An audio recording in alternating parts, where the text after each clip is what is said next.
ধারাবাহিকভাবে তাফসীর চলতেছে। গত সপ্তাহে সূরাত আলে ইমরানের শেষ দুটি আয়াত তেলাওয়াত করা হয়েছে।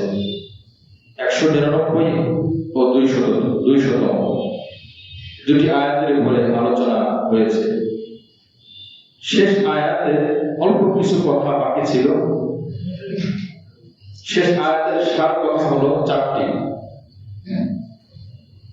আর শেষ আয়াতটা পুরা সূরা আলে ইমরানের মানে সার অংশ, সার নির্যাস। আমি উদাহরণ দিতে গিয়ে আপনাদেরকে বলেছিলাম যে একটা গ্লাসের মধ্যে যদি 3টি মালটা কমলা ঢোকাতে বলা হয় তো এটা ঢোকানো সম্ভব না। কিন্তু যদি বলা হয় 3টি মালটা কেটে তার রসগুলোকে একটা গ্লাসে ঢোকানো, তো 3টি কেন 10টি মালটার রস একটা গ্লাসে ঢোকানো সম্ভব। সূরা আলে ইমরানের শেষ আয়াত 200তম আয়াত পুরা সূরা আলে ইমরানের মূল কথা, সার কথা। আল্লাহ পাক বলেন, ইয়া আইয়ুহাল্লাযীনা আমানু ইসবিরু, হে ঈমানদাররা তোমরা ধৈর্য ধারণ করো। 4টি কথা বলা হয়েছে। ইসবিরু, ধৈর্য ধারণ করো। 2 নম্বর ওয়াসাবিরু,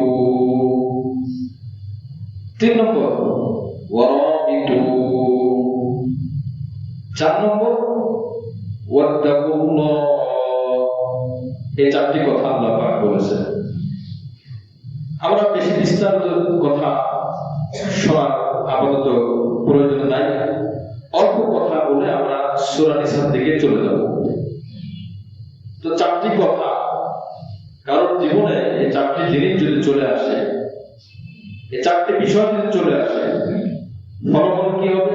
আল্লাহ বলেন সূরা আলে ইমরান শেষ অংশ, লাআল্লাকুম তুফলিহুন, তাহলে তোমরা সফল কাম হয়ে যাবে। সুবহানাল্লাহ। ইয়া আইয়ুহাল্লাযীনা আমানু ইসবিরু, ঈমানদাররা সবর করো। ওয়াসাবিরু, মুসাবারা করো। ওয়ারাবিতু, মুরাবাতা করো। ওয়াত্তাকুল্লাহ, আল্লাহকে ভয় করো। লাআল্লাকুম তুফলিহুন। যদি 4টা জিনিস তোমার মধ্যে চলে আসে, তাহলে আল্লাহ পাক তোমাকে উভয় জগতে, দিন দুনিয়াতে, ইহকালে পরকালে সব জায়গায় তোমাকে আমি আল্লাহ কামিয়াব আর চির সফল মুমিন হিসেবে কবুল করব। সুবহানাল্লাহ। এই 4টি গুণ আল্লাহ আমাদের সকলকে অর্জন করার তৌফিক দান করেন। আমিন। তাহলে 1 নম্বর হলো সবর করা। সবর বলতে আমরা বুঝি আমার উপর বিপদ আসছে, আমি ধৈর্য ধারণ করব, এটাকে বলা হয় সবর। কোরআন হাদিসে সবর 3 জায়গায় করতে হয়। 1 নম্বর সবর আলা তাআ, ইবাদতের সবর। বলে ইবাদতের সবর কি? আচ্ছা, ইবাদত করতে কষ্ট হয় কিনা? আমাদের কষ্ট হয়, যদিও আবেগ দিয়ে আগ্রহ করে করি, কিন্তু কষ্ট হয়। অনেক সময় আরামের কাজেও কিছু কষ্ট আছে। এটা কেমন কথা?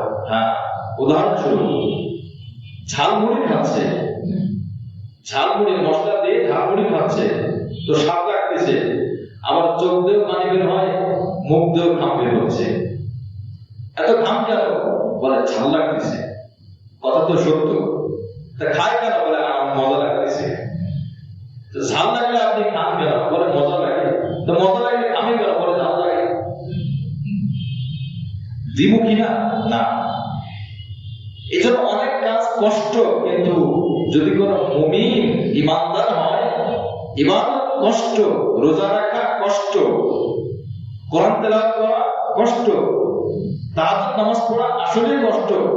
যদি ঈমানদার হয়, কষ্ট ঠিক থাকে, তবে ওই কষ্টের মধ্যে একটা আনন্দ সে অনুভব করে। সুবহানাল্লাহ। এই জন্য যেমন ঝাল যদিও অনুভব করে, কিন্তু তার ঝালের উপরে অন্য একটা স্বাদ মুড়ি মশলার মধ্যে চলে আসছে। অনুরূপ ভাবে ইবাদতের মধ্যে যদিও কষ্ট অনুভব হয়, কিন্তু এর মধ্যে একটা ইবাদতের স্বাদ চলে আসছে। এই যে বান্দা নামাজ পড়লো, ইবাদত করলো, হজ করলো, হজে বলেন কি পরিমাণ কষ্ট। এই সমস্ত ইবাদতের কষ্ট যে সহ্য করে তাকেও আল্লাহ পাক সবের ধৈর্য ধারণকারী বানিয়ে দেয়। সুবহানাল্লাহ। নম্বর 2 গুনাহ থেকে বেঁচে থাকা, এটিও কষ্ট। এটি হলো মানসিক কষ্ট। গুনাহ থেকে বাঁচার জন্য যে চেষ্টা মানুষ করে এটাকে বলা হয় মানসিক কষ্ট। মিথ্যা কথা বলতে মনে যাচ্ছে, বলতে মজলিসটা একটু হাসি রহস্য বাড়বে, একটু আনন্দ পাবে। মিথ্যা কথা বলে একটু গল্পটা বানিয়ে বললাম, হাসি রহস্য বাড়লো, কিন্তু মিথ্যার কারণে এটা বরকত নষ্ট হবে। এখন মিথ্যা বলতে মনে যাচ্ছে, আমি তারপরেও বলবো না।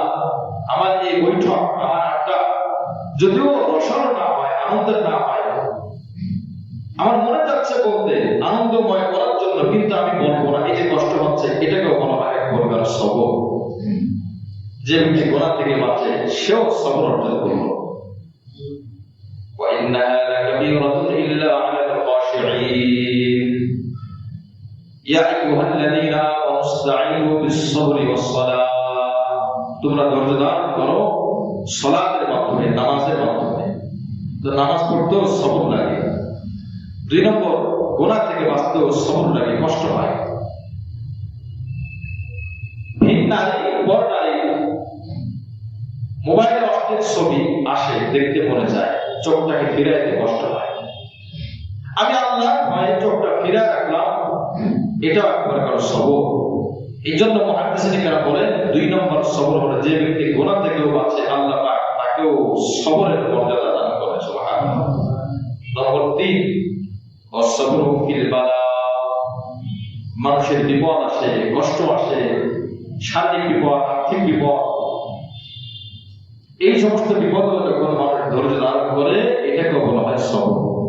আজ আমরা জানলাম একজন মানুষ বিপদে ধৈর্য ধারণ করার কথা আমরা বলি, সে যেমন ধৈর্য ধারণকারী, শুধু সে না, এছাড়া আরো 2টি দল আছে। একদল যারা ইবাদত করে, তারাও সবে ধৈর্য ধারণকারী। কিসে ধৈর্য ধারণকারী? সে ইবাদতে। আরেক দল আছে গুনাহ থেকে বেঁচে থেকে, সেও সবে ধৈর্য ধারণকারী। কিভাবে? সে গুনাহ থেকে বেঁচে আছে। এই জন্য এই 3 প্রকার, যে কোনো একটা প্রকার কিন্তু আমাদের সবসময় চলতেই থাকে। আর এই 3 প্রকার যে কোনো একটা প্রকার বান্দার মধ্যে থাকে, তখনই আল্লাহ পাক বলেন ইন্নাল্লাহা মা'আস সাবিরিন, আমি আল্লাহ এই সবরকারীর সাথে আছি। সুবহানাল্লাহ। আপনি হিসাব করে দেখেন, 3টার বাইরে কিন্তু আমরা না। কখনো ইবাদতে, কখনো গুনাহ থেকে মুক্ত থেকে, কখনো বিপদের মধ্যে। যে কোনো একটা আমাদের সাথে জড়িত, হয় ইবাদত না হয় গুনাহ। সামনে ইবাদত আসছে, আমি করার মাধ্যমে আমি ধৈর্যের পরিচয় দিলাম। তার পরের কদমে, পরের পদক্ষেপে গুনাহ আসছে, আমি গুনাহ না করে ধৈর্যের পরিচয় দিলাম। একটু পরে আবার নামাজ আসছে, নামাজ পড়ে ধৈর্যের পরিচয় দিলাম। নামাজের পরে দোকানে গেলাম, মিথ্যা কথার একটা সুযোগ আসছে, অধিক লাভের একটা সুযোগ আসছে, মিথ্যা কথা বললে আমি মিথ্যা না বলে ধৈর্যের পরিচয় দিলাম। একটু মিথ্যা সাক্ষী দিলে আমি বড় অঙ্কের তোহফা পাবো, দুনিয়া সম্পদ পাবো, অর্থ পাবো, আমি মিথ্যা না বলে ধৈর্যের পরিচয় দিলাম। এই জন্য মানুষ মনে করে বিপদে শুধু ধৈর্য না, গুনাহ থেকে বাঁচাও ধৈর্য, ইবাদতে কষ্ট সহ্য করা এটাও ধৈর্য। আল্লাহ পাক আমাদের 3 প্রকার ধৈর্যের মধ্যে সফলতা অর্জন করার তৌফিক দান করেন। আমিন। এই জন্য আমার ভাই, দুনিয়াতে কোনো মানুষ বলতে পারবে না আমি চিরজীবন আনন্দে ছিলাম, আরামে ছিলাম। কেউ বলতে পারবে না। দুনিয়াটা চাকার মতো, কখনো উপরে পিঠ নিচে, আবার কখনো নিচের পিঠ উপরে। দুনিয়াটা শান্তি অশান্তি মিশ্রিত, দুনিয়াটা সুখ আর অশান্তি মিশ্রিত, দুনিয়াটা রাত দিন মিশ্রিত, দুনিয়াটা আনন্দ আর কষ্ট মিশ্রিত, হাসি আর কান্না মিশ্রিত। এই মাত্র একটা মানুষ হাসলো, একটু পরে খবর আসলো মা মারা গেছে, কাঁদলো। এই মাত্র খবর পেলো অমুক অসুস্থ, মা অসুস্থ, বাবা অসুস্থ, কাঁদলো। কিছুক্ষণ পরে আবার খবর আসলো তার বাবা সুস্থ হয়ে গেছে, আবার খুশি হয়ে গেল। কবি সুখ হয় কবি দুঃখ হয়, यही का नाम है दुनिया है, अभी क्या था अभी क्या है। এই দুনিয়া বদলতি হয়, কখনো সুখ আর কখনো দুঃখ, এটার মধ্যে দুনিয়া ঘটতে থাকে। বান্দা যখন সুখ আসবে তখন বান্দা শুকরিয়া আদায় করবে, আর যখন দুঃখ আসবে তখন বান্দা সবর অর্জন করবে। এই জন্য মুসলিম শরীফের মধ্যে আল্লাহ রাসূল সাল্লাল্লাহু আলাইহি ওয়াসাল্লাম হাদিস বলেছেন, মুমিনের কোন জিনিস হারাবার নাই, মুমিনের কোনো লস হয় না। ব্যবসা যারা করে দুটি একটা অবশ্যই হয়, হয় লাভ না হয় লস। কিন্তু মুমিন আখিরাতের বিচারে এমন একটা ব্যবসার মধ্যে চলতেছে যে এই ব্যবসায় কোনো লস নাই, হয়তোবা কখনো এপিট কখনো ওপিট, উভয় পিঠে বান্দার লাভ, আল্লাহ উভয় পিঠে বান্দার লাভ। মুআজ্জাজ হাজিরিন, এই জন্য হাদিসের মধ্যে রাসূল বলেন, আজাবান লিআমরিল মুমিন, বান্দার মুমিনের অবস্থা থেকে মুমিনের অবস্থা আশ্চর্যজনক। ইযা আসাবাতহু দাররা সাবরা ফাকানা খায়রান লাহু, যখন বান্দার কাছে বিপদ আসে তখন বান্দা ধৈর্য ধারণ করে, আর ধৈর্য ধারণ করার ফলাফল আল্লাহ পাক বলেন, আমি আল্লাহ তোমার সাথে হয়ে গেলাম। সুবহানাল্লাহ, কল্যাণ। ওয়া ইন আসাবাতহু সাররা ফাকানা খায়রান লাহু ফাশাকারা ওয়াকানা খায়রান লাহু, বান্দার কিছুক্ষণ পরে ভালো কিছু নিয়ামত পেল, ভালো কিছু অর্জন করলো, শুকরিয়া আদায় করলো, আলহামদুলিল্লাহ বললো, খুশি হয়ে গেল, আলহামদুলিল্লাহ আল্লাহ শুকর আদায় করলো।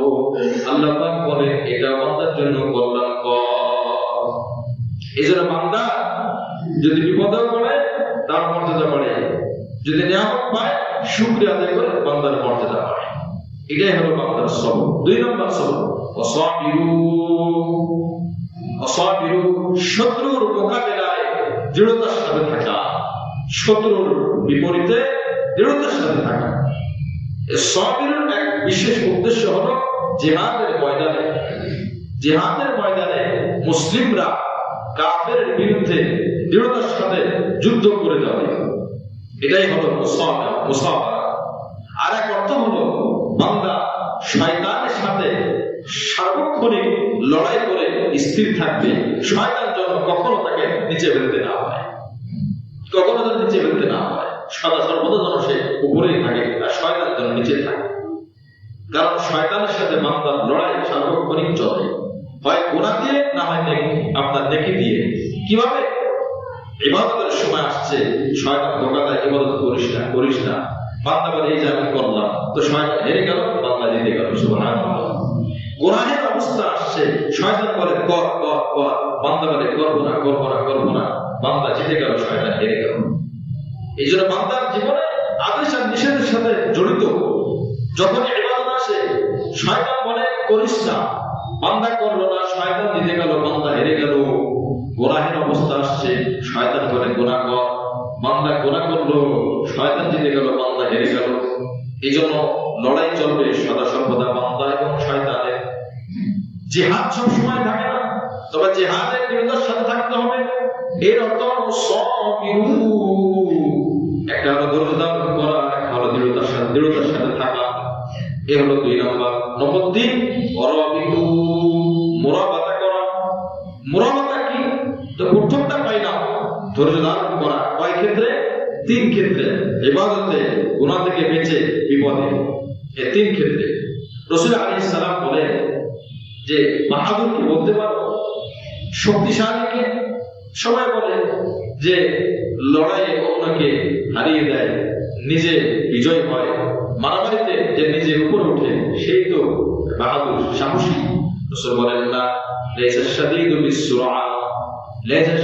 বিসসুরআ, মারামারি যেতে গেলে সেই বাহাদুর হয় না।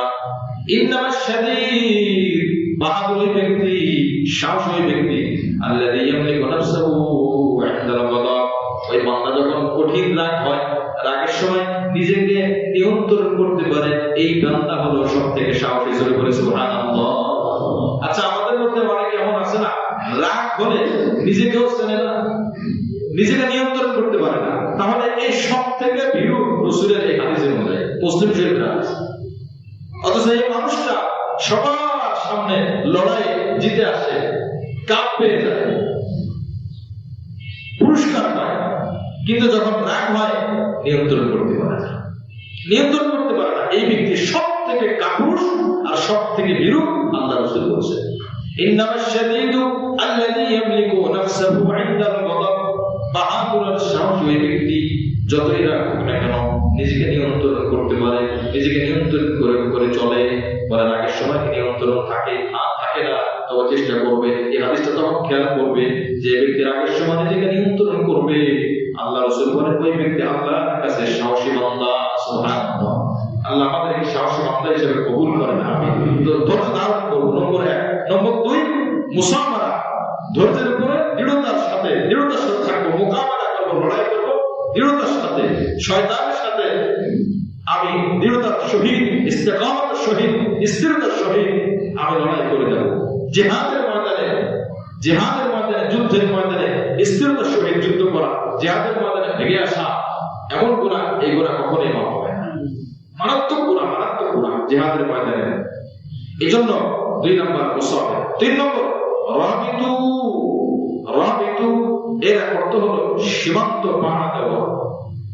মুসলিম দেশে, ইসলামী দেশে যে সীমান্ত আছে, সীমানা আছে, এই সীমান্তকে পাহারা দেওয়া। যে ব্যক্তি মুসলিমদের দেশ হেফাজতের জন্য, মানুষের আমানতদারিতা, মানুষের নিরাপত্তার জন্য, মুসলিমদের ইসলামকে রক্ষা করার জন্য জিহাদের ময়দানে অনেক সময় রাত্রিবেলায় বিশ্রামে যায়, তো কিছু সাহাবী বিশ্রামে যায়, কিছু সাহাবী সজাগ থাকে, স্থিরতার সাথে পাহারা দেয়। এই সজাগ থাকে, তাকিয়ে থাকে, এটাকে বলা হয়েছে মুরাবিত। অর্থাৎ অন্যদের নিরাপত্তার জন্য নিজেকে সজাগ থাকে। আল্লাহ রাসূল আলাইহিস সালাম বলে এই জিহাদের রাস্তায় সীমান্ত রক্ষা করার জন্য যদি কেউ পাহারা দেয়, আল্লাহ রাসূল বলেন আর সে মারা যায়, পৃথিবী যতদিন বাকি থাকবে, যত বছর বাকি থাকবে, অত বছর তার আমলনামায় নেকি যেতে থাকবে। সুবহানাল্লাহ। আমরা জানি শবে কদরে দাঁড়িয়ে থাকলে, শবে কদরে ইবাদত করলে 1000 মাস থেকে দামি। হাদিসের মধ্যে এসেছে যে ব্যক্তি এই পাহারা দেবে মানুষের নিরাপত্তার জন্য, মুসলিমদের জান-মালের জন্য, দেশ রক্ষা করার জন্য, ইসলামী দেশ রক্ষা করার জন্য যারা পাহারা দিবে, আল্লাহ রাসূল বলেন 1000 মাসের থেকে বেশি সওয়াব তার আমলনামায় দেওয়া হবে। সুবহানাল্লাহ। মুআজ্জাজ হাজিরিন, এইজন্য মুরাবিত, এই মুরাবিতের আরেক অর্থ কি? রাসূল কারীম সাল্লাল্লাহু আলাইহি ওয়াসাল্লাম হাদিসের মধ্যে বলেন, আলা আদুল্লুকা, রাসূল বলেন আলা আদুল্লুকা আলা মা ইউহতাহু বিহিল খাতায়া ওয়া ইয়ারফা'ু বিহিদ দারাজাত। আল্লাহ রাসূল সাল্লাল্লাহু আলাইহি ওয়াসাল্লাম বলেন, আমি তোমাদেরকে বলে দেব ওই জিনিস, যে জিনিসের দ্বারা তোমাদের গুনাহকে মাফ হয়ে যাবে এবং তোমাদের মর্যাদা বুলন্দ হবে। সুবহানাল্লাহ। সেই জিনিস কি? রাসূল 3টা আমলের কথা বলেছে। কয়টা আমল ভাই? 3টা আমল। আমরা মুখস্থ রাখার চেষ্টা করব। রাসূল বলেন যে আমল করলে গুনাহ মাফ হবে এবং মর্যাদা আল্লাহর কাছে বুলন্দ হবে, বৃদ্ধি পাবে। নম্বর 1, ইসবাতুল ওযু আলাল মাকারি, কষ্টের সময় ভালো করে ওযু করা। কষ্টের সময় মানে শীতকালে ভালো করে ওযু করা, গরমকালে বলার প্রয়োজন হয় না।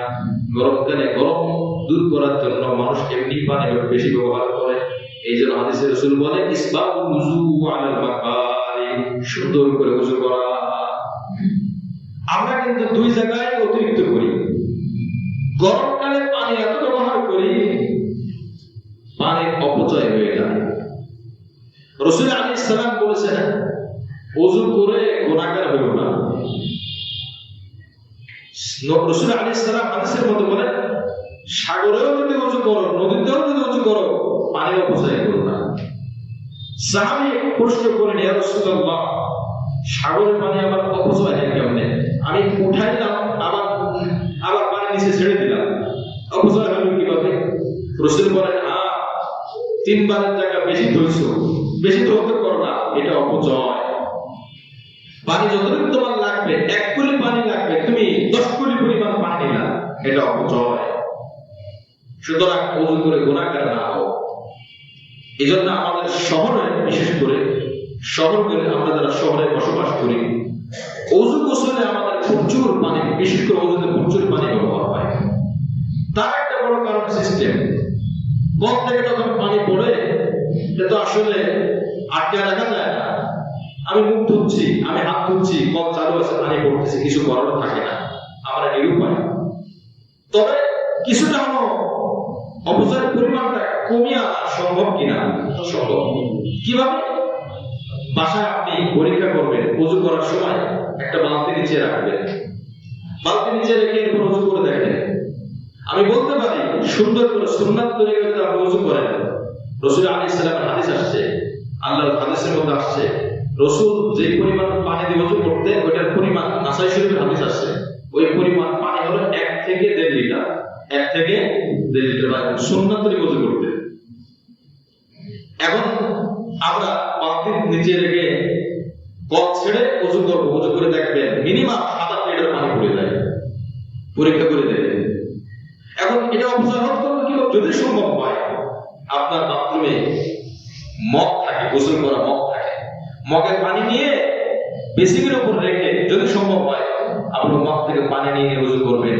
পানি নিয়ে ওযু করবেন। যদি 2 মগ লাগে 2 মগ নেন, 3 মগ লাগে 3 মগ নেন, 3 লিটার পানি নষ্ট হবে। কাজে লাগবে 10 লিটার পানি নষ্ট হবে না। কথা বলেন ঠিক কি না? মসজিদের কলে তো আপনার মগ নাই, কি করবেন? কি করব আমরা? মসজিদের মধ্যে কল যতটুকু না ছাড়লে নয় অতটুকু ছাড়া। অনেক সময় অনেকে দেখা যায় পুরো ফুল স্পিডে দিয়ে পানি ব্যবহার করতে, 1 কুলি পানি নিতে 10 কুলি পানি নিচে পড়ে। এক হাত ধুইতে গেলে আরেক হাত ধোয়া, অথবা মুখ ধুইতে গেলে একবার পানি নিয়ে মুখ ধুলাম, একবার পানি নিয়ে মুখ ধুতে গেলে 10 বার মুখ ধোয়ার পরিমাণ পানি নিচে পড়ে যাচ্ছে। এই জন্য সম্ভব হলে কলটা যতটুকু না হলে নয় ততটুকু ছাড়া, ব্যাস। তাহলে আমার অপচয়টা কমালে আমার এর থেকে তো আর আমার সাধ্য নাই। আমাদের দেশ তো অত উন্নত দেশ না যে সেন্সর লাগানো থাকবে, হাত দেবো ভিক্ষুকের মতো আপনি পানি দেবেন না, ব্যাস তার পানি অপচয় করে। বিমানের মধ্যে টয়লেটের মধ্যে দেখছেন কি পরিমাণ পানি, ওনার ফুটায় ফুটায় মেপে মেপে পানি দেয়। আপনি চাইলেও পানি বের করতে পারবেন না বেশি, ওর পরিমাণ আছে। যাই হোক, এই জন্য ওযুর ক্ষেত্রে যেন অপচয় না হয়, আল্লাহ আমাদেরকে আমল করার তৌফিক দান করেন। অনেকগুলো কথা কিন্তু বলা হচ্ছে, মনে রাখার চেষ্টা করুন। 2 নম্বর, শীতকালে তাড়াহুড়া করে কষ্টের কারণে ভালো করে ওযু হয় না, শুকনা থাকে। এই শুকনা থাকলে ওযু হবে না। এই জন্য রাসূল বলেন ইসবাকুল ওযু আলাল মাকারি, কষ্টের সময় ওযু করা। যদি কেউ মনে করে আমার ওযু সুন্দর করে হবে না, তাহলে পানিটা একটু গরম করে সুন্দর করে ওযু করব। এটা কি আমল বলা হয়েছিল? ফজিলত, মর্যাদা বুলন্দ হবে আর গুনাহ মাফ হবে। এই কথাটা আমরা মাথায় রাখবো। 3টা আমলের কথা বলা হবে। 3টা আমলের দ্বারা বান্দার গুনাহ মাফ হবে আর মর্যাদা বাড়বে। সুবহানাল্লাহ। তার একটা হলো যে সুন্দর করে ওযু করা। কখন? যখন শীতকাল বিশেষ করে হয়। আর যার ওযু যত সুন্দর হবে তার নামাজ তত সুন্দর হবে। সুবহানাল্লাহ। ওযুর মধ্যে মিসওয়াকের আমল এখন নাই। ওযুর মধ্যে যতগুলো সুন্নাত আছে সব থেকে গুরুত্বপূর্ণ সুন্নাত আমল হলো মিসওয়াক করা। কি করা? মিসওয়াক করা। ডাল দিয়ে মিসওয়াক করা, শুধু ব্রাশ না, সব থেকে গুরুত্বপূর্ণ আমল। হাদিসের মধ্যে এসেছে মিসওয়াক ছাড়া নামাজের ফজিলত, মিসওয়াক করা নামাজের ফজিলত কেমন? মিসওয়াক ছাড়া 70 বার নামাজ পড়লে যে সওয়াব হয়, মিসওয়াক সহকারে যে ওযু করলো তার ওই একবার নামাজ পড়ার দ্বারা মিসওয়াক ছাড়া 70 বার নামাজ পড়ার মতো বেশি ফজিলত হবে। সুবহানাল্লাহ। কত ফজিলত দেখেন। একদিনে আমরা এক রাকাত নামাজে 70 রাকাত নামাজ, এক ওয়াক্ত নামাজে 70 ওয়াক্ত নামাজ। আপনার 4 রাকাত নামাজ পড়বো, 4 রাকাত নামাজ বের হওয়ার সময় 470 কত হয়? 280। মাশাআল্লাহ। 4 রাকাত নামাজ, এই যে ঈশার নামাজ 4 রাকাত পড়লাম, 280 রাকাত নামাজ আমার আপনার আমল নামায় চলে যাবে। সুবহানাল্লাহ। এজন্য আমরা চেষ্টা করা, পকেটে মেসওয়াক রাখার চেষ্টা করা, তাহলে আমল হবে। এই গুরুত্বপূর্ণ আমল আমরা করার চেষ্টা করব তো ইনশাআল্লাহ। যে তাফসীর শোনার দ্বারা ফজিলত নাই। সাহাবায়ে কেরাম আমাদের মধ্যে পার্থক্য, সাহাবীরা শোনার অপেক্ষা বাকি ছিল, আমলের অপেক্ষা ছিল না। আর আমরা আসলে শুনি বহু, জানি বহু। কাউকে যদি কোনো মাসলা বলে জানি এত ওয়াজ করা লাগবে না, এরকম বলে অহংকার করে, কিন্তু আমল কতটুকু হচ্ছে। এই জন্য আমাদের আমলের মিশন বাস্তবায়ন করা। আমি পুরুষ হই, আমি মহিলা হই, আমি মিসওয়াকের আমল করব। যখনই ওযু হবে তখন মিসওয়াক থাকবে। মিসওয়াক করা, সুন্দর করে ওযু করে এরপরে নামাজ পড়া। নামাজ আপনার তত সুন্দর হবে, ওযু আর মিসওয়াক তত সুন্দর হবে। সুবহানাল্লাহ। এই জন্য নবী আলাইহিস সালাম একজনকে দেখে বলতেছে, ওই লোক নামাজ পড়তেছে, একবার দাঁড়িয়ে চুলকায়, একবার মাথা চুলকায়, একবার শরীর চুলকায়। নবী বলেন তার ওযু সুন্দর হয় নাই, নবী বলেন তার অন্তরটা ঠিক হয় নাই। লাউ খাশা কলবুহু লা খাশা লাউ খাশা কলবুহু লা খাশা জাওয়ারিহু, লাউ খাশা কলবুহু লা খাশা জাওয়ারিহু, তার অন্তরটা যদি স্থির হতো, অন্তরের মধ্যে আল্লাহর ভয় বেশি থাকতো, তো নামাজের মধ্যে তার অঙ্গ প্রত্যঙ্গ বেশি নড়তো না। সুবহানাল্লাহ। এজন্য নামাজের মধ্যে যে যত বেশি স্থির হবে, দেখবেন তার দিলের মধ্যে আল্লাহর তত বেশি ভয় আছে। রাসূল বলেছেন তার হাত বেশি নড়ে, রাসূল বললেন তার অন্তরটা আল্লাহর সাথে লাগানো না। এই জন্য আমরা সুন্দর করে ওযু করবো, আল্লাহ আমল করার তৌফিক দান করেন, আমিন। এক নম্বর আমল। দুই নম্বর আমল কাসরাতুল খুতা ইলাল মাসাজিদ, মসজিদে পায়ে হেঁটে মসজিদে যাওয়া, পায়ে হেঁটে মসজিদে যাওয়া, মসজিদের সাথে বেশি সম্পর্ক রাখা, নামাজগুলো বেশি বেশি মসজিদে পড়ার চেষ্টা করা। পুরুষরা সবসময় মসজিদে নামাজ আদায় করবে। পুরুষরা মসজিদে আসার দ্বারা প্রত্যেক কদমে কদমে সওয়াব, প্রত্যেক কদমে কদমে গুনাহ মাফ।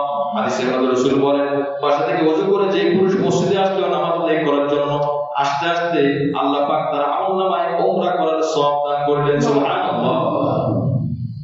মহিলারা তো মসজিদে আসতে পারে না, মহিলারা যখন জামাতের সময় হবে, নামাজের সময় হবে, আযান হয়ে যাবে, মহিলারা বাসায় বসে নামাজ পড়বে। পুরুষরা মসজিদে আসলে যেই সওয়াব হবে, মহিলারা বাসায় বসে নামাজ ঠিকভাবে আদায় করলে ওই সওয়াব পেয়ে যাবে। সুবহানাল্লাহ। মহিলাদের কোনো মাপন না, কিন্তু আজ আমাদের নামাজের বড় মহিলা, জামাতের বড় মহিলা। এজন্য কবি বলেন, जब मैं कहता हूँ ऐ अल्लाह मुझे हाथ दे, हुक्म होता है तू अपना नाम अमाल दे। जब मैं कहता हूँ ऐ अल्लाह मुझे हाथ दे, ऐ अल्लाह मुझे मेरे हाथ दे, हुक्म होता है तू अपना नाम अमाल दे। যখন কেউ বলে আল্লাহ আমার কি অবস্থা আপনি কি দেখেন না, আমার অবস্থাটা সুন্দর করেন, তো আল্লাহর পক্ষ থেকে হুকুম আসে, বান্দা তোমার আমলটা একটু দেখো না, তোমার আমলটা একটু সুন্দর করো। मैं कहता हूँ अल्लाह मेरे हाल दे, আল্লাহ আমার কি অবস্থা আপনি দেখেন না, বিপদের উপর বিপদ, বিপদের উপর বিপদ, কষ্ট আর কষ্ট, সমস্যা সমস্যা, হুকুম होता है আসমান থেকে হুকুম আসে, তো আপনার নামায় আমাল দে, বান্দা তোর আমলনামাটা দেখো, তোমার নিজের থেকে যত আমল উপরে যাবে, আমার উপর থেকে তোমার উপর তত রহমত বর্ষণ হবে। সুবহানাল্লাহ। এই জন্য বান্দার আমল নাই, বান্দার নিজ থেকে গুনাহ বেশি যায় আর নিজ থেকে নেকি কম যায়। নিচ থেকে গুনাহ যত বেশি যাবে উপরে, উপর থেকে গজব তত বেশি আসবে নিচে। নিচ থেকে ইবাদত যত বেশি যাবে উপরে, উপর থেকে রহমত তত বেশি আসবে নিচে। জোরে বলে সুবহানাল্লাহ। এজন্য আল্লাহ জমিন ফসল যেমন দিবেন, চাষাবাদ যেমন করবেন, জমিনের ফসল তেমন হবে। নিচ থেকে যেমন আমরা উপরে পাঠাবো, যা আমরা পাঠাবো উপর থেকে তাই আসবে। উপর থেকে যদি আমি থুতু নিক্ষেপ করি, আমার মুখে কি পড়বে? জমজম পানি পড়বে? থুতুই পড়বে। আর যদি উপর থেকে আমি জমজম পানি নিক্ষেপ করি, জমজম পানি মুখে পড়বে। তো নিচের থেকে গোনা যায়, দুর্গন্ধটা বাকি যায়, উপরে যাওয়ার পর একটা গজব হয়ে বান্দার মুখে আবার ফিরিয়ে দেওয়া হয়। এই জন্য বান্দা দোয়া করে দোয়া কবুল হয় না। নিচ থেকে যদি ইবাদত যায়, ওই ইবাদত উপরে যাওয়ার সাথে সাথে রহমতে পরিবর্তন হয়ে বান্দার কাছে আবার ফিরে দেওয়া হয়। সুবহানাল্লাহ। এটা কোরআনে আসছে, ওয়ালাউ আন্না আহলাল কুরআন আমানু বান্দারা যদি, এলাকাবাসী যদি, গ্রামবাসী, সমাজবাসী, গ্রামবাসী যদি ইমানদার হয়, তাকওয়াওয়ালা হয়, ইবাদতকারী হয়, আমানু ওয়াত্তাকু লাফাতাহনা আলাইহিম বারাকাতিন মিনাস সামা, নিজের থেকে ঈমান আর রহমত আর তাকওয়া আর আমল যত বেশি উপরে যাবে, আমি আল্লাহ আসমানের রহমতের সমস্ত দরজা খুলে দেব। সুবহানাল্লাহ। রহমতের দরজা বন্ধ, কারণ নিচের থেকে চাবি পাঠাচ্ছি না, নিচের থেকে চাবি পাঠায় গজবের দরজা। এই জন্য গজবের দরজা খুলছে আর গজব আসতেছে। নিচের থেকে রহমতের চাবি পাঠাইলে উপর থেকে রহমতের দরজা থেকে রহমত নাযিল হবে। আল্লাহ আমাদেরকে বেশি বেশি ইবাদত করার তৌফিক দান করেন, আমিন। আমল से जिंदगी बनती है जन्नत भी जहन्नम भी, ये खाकी अपनी फितरत में ना नूरी है ना नारी है। দুনিয়া অন্ধকার না, আলো না, দুনিয়ার কোনো দোষ নাই, দুনিয়ার কোনো সমস্যা না, সব সমস্যার সমাধান আমার কাছে, সব সমস্যার কারণ আমি, সব সুবিধার কারণ যেমন আমি, সমস্যার কারণ আমি যেমন হব আমার প্রতিদান তেমন হবে। এ হলো 2 নম্বর মসজিদে এসে নামাজে হাজির হওয়া। 3 নম্বর আমল ইনতিজারুস সালাত ইবাদুস সালাত। 1 নামাজের পরে আরেক নামাজের অপেক্ষায় থাকা, এক নামাজের পরে ফজর হয়ে গেছে, এখন ছোট নামাজটা পড়া কখন আসবে সেই চেষ্টায় থাকা, ধারাবাহিক করতে থাকা। এই তিনটা আমল যদি কেউ করে, আল্লাহ রাসূল বলেন সুন্দর করে ওযু করা, নম্বর 2 পায়ে হেঁটে মসজিদে, পায়ে হেঁটে অর্থ হলো জামাতে হাজির হওয়া, নম্বর 2 জামাতে হাজির হওয়া, নম্বর 3 বান্দা নামাজের অপেক্ষায় থাকা, নামাজ যেন ছুটে না যায় চেষ্টা করা, জামাত যদি নাও পায় আমার নামাজটা যেন কাজা না হয়। তিনটা আমল যদি কেউ করে আল্লাহ রাসূল বলেন তার আমল নামায় গুনাহগুলো মুছে দেওয়া হবে, আর তার মর্যাদা আল্লাহ বাড়িয়ে দিবেন। সুবহানাল্লাহ। এরপরে এই হাদিসটা কেন বললাম? এই যে আল্লাহ বলছেন ওয়ারাবিতু, তোমরা পাহারা দাও। কি পাহারা দেবো? আল্লাহ রাসূল বলেন এই তিনটা আমল যদি কেউ করে ফাসাদিকুম রিবা, এটাই হলো পাহারা। অর্থাৎ নিজের নফসকে পাহারা দাও, নিজের নফস যেন শয়তানের হাতে পরিচালিত না হয়, শয়তান থেকে নিজের নফসকে পাহারা দাও, নিজের নফসকে সবসময় পাহারায় রাখো, সজাগ থাকো। শয়তান তোমার নফসের উপর আঘাত করে তোমাকে নষ্ট করে দিবে, আর তুমি তোমার নফসের বিরুদ্ধে, তোমার শয়তানের বিরুদ্ধে যুদ্ধ করে তোমার নফসকে তুমি হেফাজত করবা। পৃথিবীর দেশের সীমান্তে পাহারা দিলে যেমন ফজিলত হয়, বান্দা তার নফসের বিরুদ্ধে পাহারা দেয় শয়তান থেকে। হাদিসের কথা আল্লাহ রাসূল বলেন তার আমলনামায় আল্লাহ পাক সওয়াব দান করেন। সুবহানাল্লাহ। ওয়ারাবিতু 3 নম্বর আমল। তাহলে 1 নম্বর ছিল ধৈর্য ধারণ করা। ধৈর্যের 3টা প্রকার ছিল। একটা হলো ইবাদতে কষ্ট সহ্য করা, গুনাহ থেকে বাঁচার কষ্ট সহ্য করা, এবং 3 নম্বরে বিপদ আসলে কষ্ট সহ্য করা। 2 নম্বর আমল ছিল সাবরু, অর্থাৎ আপনার ধৈর্যের উপরে কি থাকা? অটল থাকা, অবিচল থাকা, জিহাদের ময়দানে অটল থাকা, আমলের ক্ষেত্রে অটল থাকা, অবিচল থাকা, শয়তানের বিরুদ্ধে অবিচল থাকা। নম্বর 3 রাবিতু, মুরাবাতার সাথে, অর্থাৎ নিজের নফসকে পাহারা দেওয়া, সীমান্ত পাহারা দেওয়া, জিহাদের ময়দানে পাহারা দেওয়া, এটা হলো রাবিতু। নম্বর 4 ওয়াত্তাকুল্লাহ, আল্লাহকে ভয় করো, লাআল্লাকুম তুফলিহুন, যে বান্দা আল্লাহকে ভয় করবে আল্লাহ পাক বলেন আমি তোমাকে সফলতা অর্জন করার তৌফিক দান করব। সুবহানাল্লাহ। হযরত আবু যর রাদিয়াল্লাহু তাআলা এখানে একটা হাদিস বলেছেন, আল্লাহ রাসূল সাল্লাল্লাহু আলাইহি ওয়াসাল্লাম বলেছেন ইয়া আবু যর, ইয়া আবু যর ইত্তাকিল্লাহ আইসুমা কুনতা, তুমি আল্লাহকে ভয় করো সব জায়গায়, যেখানেই থাকো না কেন তুমি সেখানে আল্লাহকে ভয় করো, সব জায়গায় তুমি আল্লাহকে ভয় করো। ইবাদতে, আচরণে, বলনে, কথায়, লোকালয়, গোপনে, প্রকাশ্যে, সব জায়গায় তুমি আল্লাহকে ভয় করো। 2 নম্বর আমল ওয়াকিস সাইয়্যাতুল হাসানাত, যখনই কোনো গুনাহ হয়ে যায়, আমাদের গুনাহ হতেই পারে, মুখের গুনাহ হয়, কাজের গুনাহ হয়, গুনাহ যখনই হয় সাথে সাথে একটা নেকির কাজ করে ফেলো। একটা মিথ্যা কথা মুখ থেকে বের হয়ে গেছে অনিচ্ছায়, চোখের নজর ঠিক করতে পারি নাই, পর্দার দিকে তাকিয়ে গুনাহের সাপ ভিতরে আসছে, সাথে সাথে একটা নেকির কাজ। এখন আমি রাস্তায় চলতেছি, কি নেকির কাজ করবো? রাস্তায় তো নামাজ পড়া যাবে না, সাথে সাথে সুবহানাল্লাহ, আলহামদুলিল্লাহ, আল্লাহু আকবার, এই নেকির কাজ করা যাবে না ইনশাআল্লাহ। রাসূল বলেন কোন গুনার সাথে সাথে যদি তুমি কোন নেকি করো, আল্লাহ রাসূল বলেন তাকওয়া, আল্লাহ সাথে সাথে ওই গুনাহকে মুছে ফেলেন। সুবহানাল্লাহ। কারণ একটা গুনাহ করে গুনাহের ফেরেশতা লেখা শুরু করে, নেকিওয়ালা ফেরেশতা বলে একটু পরে লেখো, এটা হাদিস আমরা শুনেছি, একটু পরে লেখো, দেখে তো বান্দা তওবা করে কিনা। গুনাহের সাথে সাথে যখন বান্দা একটা ইবাদত করলো, নেকির ফেরেশতা নেকি লিখলো, আর ওই গুনাহ যে লেখে ওই ফেরেশতাকে বলে এই আমার ভাই সে এখন নেকির কাজ করছে। আর নেকি ইবাদত এমন জিনিস যে এই গুনাহকে মুছে ফেলে। আল্লাহ রাসূল বলছেন সুতরাং তুমি আর গুনাহ লিখতে পারবে না, তোমার গুনাহ লেখার দরজা বন্ধ, তার গুনাহ লেখা হবে না, সাথে সাথে আরেকটা নেকি লিখে দেওয়া হবে। সুবহানাল্লাহ। এইজন্য রাসূল বলেন যখনই যার কোনো গুনাহ হয়ে যায়, হঠাৎ করে হয়ে গেছে, সাথে সাথে একটা নেকির কাজ করা, হঠাৎ করে হয়ে গেছে, মিথ্যা কথা হয়ে গেছে, নেকির কাজ করা। আমার মনের মধ্যে একটা খারাপ চিন্তা আসছে, সাথে সাথে ভালো একটা চিন্তা করা, আল্লাহর ব্যাপারে ভালো ধারণা করা, ইবাদতের কথা চিন্তা করা। নম্বর 3 ওয়াখালিকিন নাস বিখুলুকিন হাসান, মানুষের সাথে ভালো ব্যবহার করা, মানুষের সাথে সুন্দর আচরণ করা। তিরমিজি শরীফের হাদিস। তো এই 3টা আমল, তাকওয়ার মধ্যে 3টা আমল আমরা জানলাম। আল্লাহকে সব জায়গায় ভয় করা মানে আল্লাহর হুকুম মেনে চলা। 2 নম্বর কথা হলো যখনই কোনো গুনাহ হবে সাথে সাথে একটা নেকির কাজ করা, যে কোনো নেকির কাজ। একটা গুনাহ হয়ে গেছে, একটা ভিক্ষুক সামনে আসছে, মসজিদ সামনে পড়ছে, দান বাক্স আছে, সাথে সাথে আমি 10 টাকা দিয়ে দিলাম। কারণ হাদিসের মধ্যে আছে as-সাদাকাতু তারুদ্দুল বালা, বান্দা যখন গুনাহ করে, গুনাহর সাথে যখন সদকাও চলে, তখন সদকাটা গুনাহটাকে মিটিয়ে ফেলে। সুবহানাল্লাহ। নম্বর 3 মানুষের সাথে ভালো আচরণ করা, আল্লাহ পাক করে সকল কাম হয়ে যাবে। এরপরে হলো সূরা নিসা। নিসা হলো মহিলাদের সূরা। প্রথম সূরার নাম সূরাতুল ফাতিহা, দ্বিতীয় সূরার নাম সূরাতুল বাকারা। গরুর একটি ঘটনা আসছে তাই সূরা বাকারা। তৃতীয় সূরা সূরাতুল আলে ইমরান, হযরত ইমরান আলাইহিস সালামের এবং তার পরিবারের আলোচনা আসছে। 4 নম্বর সূরা নিসা। নিসার অর্থ হলো মহিলা, এটা বহুবচন। পুরুষের নামে কোনো সূরা নাই, মহিলার নামে সূরা আসছে। এই সূরাটা আল্লাহ পাক রব্বুল আলামিন এর মধ্যে বহুত মহিলাদের বিধান নাযিল করেছেন, যার জন্য এই সূরার নাম রাখা হয়েছে সূরাতুল নিসা। এই সূরার সম্পর্কে অল্প কিছু কথা আছে।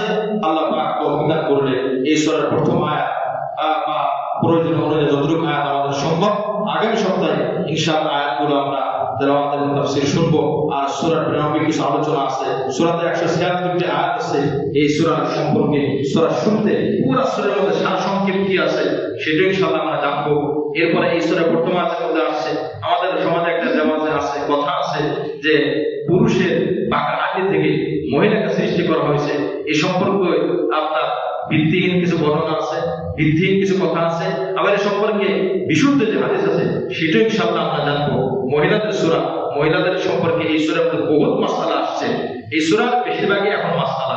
আগে যা শোনা হয়েছে আসমান জমিন আল্লাহর নিয়ামত ইত্যাদি বহুত বিষয়, এখন এই সূরার মধ্যে বেশিরভাগ আলোচনা হলো মাসআলা, কি করা যাবে কি করা যাবে না এই সমস্ত সম্পর্কে। সুতরাং এই মাসআলাকে আমাদের জানা দরকার আছে না ভাই?